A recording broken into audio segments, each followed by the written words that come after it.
কেউ জিজ্ঞেস করবে না ঠিক কতগুলো রাত নির্ঘুম কাটিয়ে তুমি আকাশ ছুঁয়েছ। কেউ হিসেব করে দেখে না কটা বেলা অর্ধেক খেয়ে তুমি দায়িত্ব পালনে পটু হয়েছ।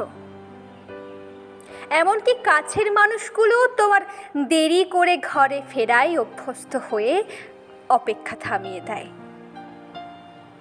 সবাই শুধু ফুলের তোড়া হাতে অভিনন্দন জানাতে আসে সাফল্য প্রাপ্যের দিন। সেই ফুলও পরের ভোরেই শুকিয়ে যায়। যেমন প্রশংসারা থেমে যায় নতুন খবরের কাগজ ছাপা হলে। এদিকে তোমার হেরে যাওয়ার প্রতিচ্ছবি কিন্তু আলাদা। তখন তোমার দুর্বলতা নিয়ে খাপ পঞ্চায়েত বসে, আত্মীয় স্বজনের দালানে দালানে প্রশ্ন ওঠে তোমার খাটুনির দক্ষতা নিয়ে।